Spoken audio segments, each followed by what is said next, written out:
आऊज़ुबिल्लाहि मिनश्शैतानिर्रजीम बिस्मिल्लाहिर्रहमानिर्रहीम। हमसाया जिब्रील अमीन बंदाए खाकी है, इसका न शेमन न बुखारा न बदख्शान।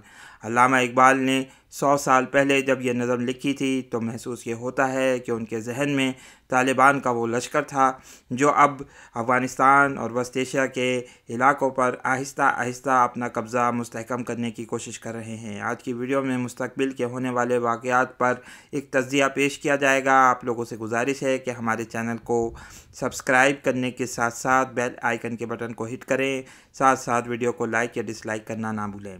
अल्लामा इकबाल ने यह नज़म मर्द मुसलमान तालिबान की शान में लिखी, जो इस वक्त अफ़गानिस्तान और वस्त एशिया के इलाक़ों पर कब्ज़ा करने के लिए अपनी कोशिशों को तेज़ कर रहे हैं। इस वक्त अफ़गानिस्तान से तालिबान का एक वफ़द मॉस्को गया है, जहां पर वो पुतिन इंतज़ामिया के साथ मुज़ाकरात कर रहा है। महसूस ये हो रहा है कि पुतिन इंतज़ामिया को इंतहाई शदीद ये डर है कि वस्त एशिया में उसके इत्तेहादी ममालिक पर तालिबान हमला कर सकते हैं। अब महसूस ये हो रहा है कि आहिस्ता आहिस्ता तालिबान अपने असर व रसूख को बढ़ाएंगे और अल्लामा इकबाल की इस नज़म का ये जो पेशन गोई इसमें की गई है वो पूरा होते हुए हमें नज़र आता है। साथ साथ रसूल अल्लाह सल्लल्लाहु अलैहि वसल्लम की इन पेशन गोइयों पर भी आज की वीडियो में नज़र डालेंगे, जिसमें आपने मावराउन नहर यानी खुरासान के उन ममालिक का ज़िक्र किया है जो कि उस ज़माने में रसूल अल्लाह सल्लल्लाहु अलैहि वसल्लम के दौर में खुरासान में शामिल हुआ करते थे। उस पर थोड़ी सी बात करेंगे, उन अहादीस की तरफ भी आएंगे। लेकिन इस वक्त बहुत सारे अफ़गान इंतज़ामिया के सिपाही वस्त एशिया के ममालिक में पनाह ले चुके हैं। खबरें ये आ रही हैं कि ताजिकिस्तान और उज़्बेकिस्तान में हज़ारों अफ़गान इंतज़ामिया के सिपाहियों ने पनाह ली है, जहां पर वो ये कोशिश करेंगे कि इन ममालिक के लोग इनकी मदद कर सकें। यहाँ पर आपको ये बात बताते चलें कि एक ज़माने में शुमाली इत्तेहाद के जो लोग तालिबान से लड़ रहे थे उनको इन वस्त एशिया के कुछ ममालिक की हिमायत हासिल थी, जिसमें उज़्बेकिस्तान और ताजिकिस्तान सर फ़हरिस्त थे।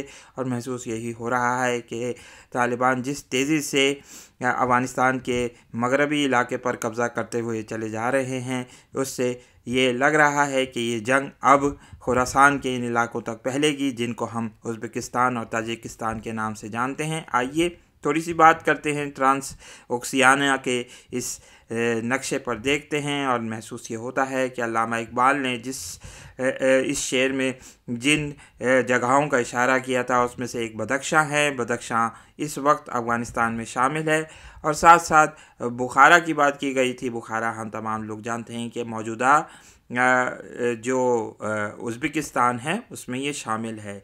तो ये सारा का सारा ख़ित्ता जो रसूल अल्लाह सल्लल्लाहु अलैहि वसल्लम के ज़माने में खुरासान कहलाता था, तालिबान की इस पे नज़र है। हम उम्मीद करते हैं कि तालिबान को अल्लाह ताला वही इस्तिकामत और फ़ितरत सलीम अता करते रहेंगे जिसकी वजह से उन्होंने 20 साल तक अमेरिका और नेटो के इत्तेहादी ममालिक के साथ जंग करी और उनको शिकस्त फाश से दो चार किया।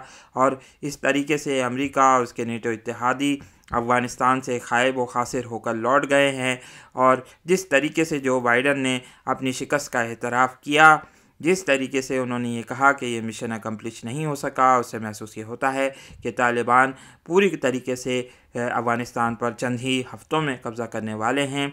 और अब ये बात तालिबान की तरफ से आज की प्रेस कॉन्फ्रेंस में की गई। एक हैरत अंगेज़ तौर पर जो बाइडन ने तालिबान के लश्कर की बात की उसमें 74,000 तालिबान का उन्होंने ज़िक्र किया। ये वही फ़िगर है जो रसूलुल्लाह सल्लल्लाहु अलैहि वसल्लम की एक हदीस जो हमने आपसे कुछ दिनों पहले अपनी वीडियो में पेश करी थी, जिसमें ये बात कही गई थी कि बनी इसहाक़ के 70,000 लोग कुस्तुनतुनिया पर हमला करेंगे और 3 तकबीरें कहेंगे और बग़ैर लड़ाई ये शहर फ़तह हो जाएगा।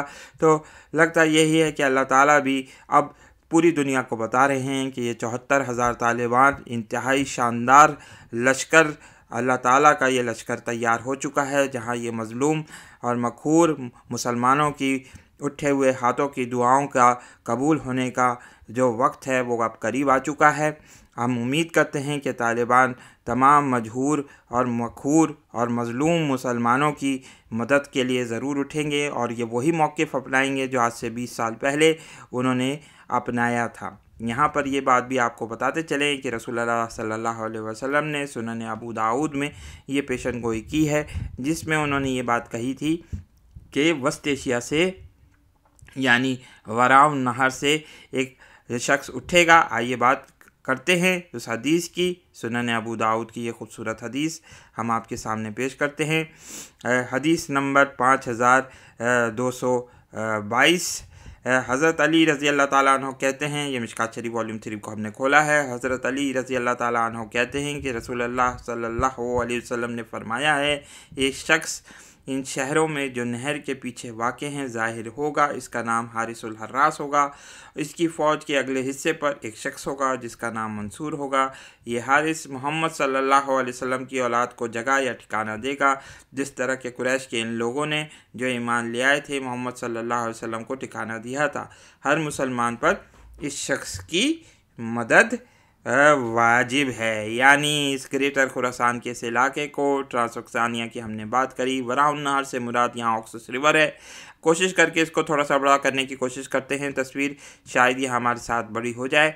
हम देखते हैं यहाँ पर ये कुछ हमने इसको बड़ा कर लिया है, जूम आउट कर लिया है, जहाँ पर हम ये बात देख सकते हैं कि ये ऑक्सस रिवर पर आपको ये ऑक्सस रिवर यहाँ पर बहता हुआ हमें इस नक्शे में नज़र आता है, जो कि आगे से चलकर करीबन पुराने इलाकों से गुज़रता हुआ यहाँ पर अफ़गानिस्तान के इलाके में दाखिल होता है। और ये खुरासान का इलाका है जिसमें मर्व, फारियाब, तिरमिज़ और पुराने बल्ख के इलाके, बुखारा, समरकंद, ये तमाम के तमाम इलाके जो इस वक्त वस्त एशिया के उन ममालिक का हिस्सा हैं जिनको हम उज़्बेकिस्तान, ताजिकिस्तान, तुर्कमानिस्तान के नाम से जानते हैं, ये ममालिक शामिल हैं। यहाँ पर ये बात भी बताते चलें कि उज़्बेक लोगों की एक बड़ी तादाद तालिबान लोगों के साथ लड़ती रही। कुछ ताजिक भी इनके साथ इन्वॉल्व थे, लेकिन उज़्बेक चूँकि सुन्नी मुसलमान थे इसलिए बड़ी तादाद में वो लोग अफ़गानिस्तान में लड़ने के लिए आते रहे। साथ साथ हमें ये बात भी महसूस होती है कि ना सिर्फ वस्त एशिया का इलाका तालिबान की पेशकदमी से मुतासिर होगा, बल्कि पाकिस्तान की ट्राइबल बेल्ट भी में इलाके में तब्दीलियां हम रहनुमा होते हुए देखेंगे, जहां हमें मज़ीद टर्मोइल नज़र आएगा। साथ ही साथ उइग़ुर मुसलमानों की अगर हम बात करें, मशरक़ी तुर्किस्तान के लोगों की बात करें, तो हम उम्मीद करते हैं कि तालिबान इस हवाले से वही मौक़िफ़ अपनाएंगे जो इनका कदीम मौक़िफ़ रहा है, जिस पर वो कायम रहे कि मशरक़ी तुर्किस्तान के मुसलमानों को आज़ादी मिलनी चाहिए। और यही वजह थी कि उइग़ुर मुसलमान भी बड़ी तादाद में तालिबान के साथ रहे और इनको सपोर्ट करते रहे। और साथ ही साथ ये लोग शाम के इलाकों में भी लड़ने गए। इससे ये मुराद भी हम ले सकते हैं साथ साथ इन हदीस से, जिसको रसूलुल्लाह सल्लल्लाहु अलैहि वसल्लम ने बयान किया कि एक वक्त आएगा जब तुम लोग रोमियों के साथ सुलह करोगे, फिर एक ऐसे इलाके में रहोगे जहाँ पर सब्ज़ा होगा, और उसके बाद फिर एक शख्स ये कहेगा कि रोमियों की फ़तह हुई है, और फिर मुसलमानों में और रोमियों में यानी ईसाइयों में लड़ाई होगी। महसूस ये हो रहा है कि इस वक्त एक आर्जी सुलहबंदी तो है ही है, लेकिन लगता यही है कि ये जो ईसाई ममालिक है, जो बाइडन और दीगर ममालिक यानी रूस, ये लोग हो सकता है कोई पॉसिबिलिटी हो सकती है कि इस आर्जी जंग बंदी से तंग आकर एक बड़ा हमला करें। यही वजह है कि मगरबी मीडिया इस वक्त पूरे अंदाज से प्रोपेगेंडा कर रहा है, भरपूर अंदाज से तालिबान के ख़िलाफ़, ताकि एक नया महाज खोला जा सके। लेकिन लगता यह है कि अफ़गानिस्तान की जंग के बाद अमेरिका थोड़े अरसे में डिज़ोल्व हो सकता है, बिखर सकता है, और इसके बाद फिर ये लोग रूस के साथ इत्तेहाद कर कर एक बड़ा इस इलाके में जंग छेड़ सकते हैं, जो कि सऊदी अरब के ख़राब होते हुए हालात की वजह से पेश आएगी, जिसमें रसूलुल्लाह सल्लल्लाहु अलैहि वसल्लम ने ये बात कही थी कि मदीना की ख़राबी एक बड़ी आलमी जंग मलहमतुल कुबरा के आगाज़ का सबब बन जाएगी। सऊदी अरब के हालात इस वक्त हम जानते हैं कि जिस तरीके से ख़राब हो रहे हैं, उससे महसूस हो रहा है कि ये आर्जी जंगबंदी जो इस वक्त अमेरिका और तालिबान के दरमियान कायम हुई है, ये ज़्यादा अरसे नहीं रहेगी। लेकिन साथ साथ ये बात भी हम आपको बताते चलें कि इस वक्त अमेरिका अब रूस पर यानी सदर पुतिन पर भरोसा कर रहा है, क्योंकि वही इस वक्त इत्तेहादी है। क्वाइट पॉसिबल ये हो सकता है कि एक आर्जी जंग लड़ी जाए, एक ऐसे दिखावे की जंग लड़ी जाए जो बहरे अस्वद में लड़ी जाए, लेकिन साथ साथ इसका मकसद मुसलमानों को टैकल करना हो। अब देखना ये होगा कि आलमी हालात जिस तेज़ी से बदल रहे हैं, जिस तेज़ी से हम अय्याम मादूदात में दाखिल हो रहे हैं, जिस तेज़ी से ये हालात तब्दील हो रहे हैं और हालात इंतहाई संगीन होते चले जा रहे हैं मुसलमानों के लिए और दीगर ममालिक के लिए, उससे हम क्या नतीजा बरामद करते हैं ये वक्त बताएगा। अल्लाह ताला से दुआ है कि अल्लाह ताला हम तमाम मुसलमानों को इस नाजुक दौर में इस्तिकामत और हिकमत सलीम ज़रूर अता करे। आमीन सुमा आमीन।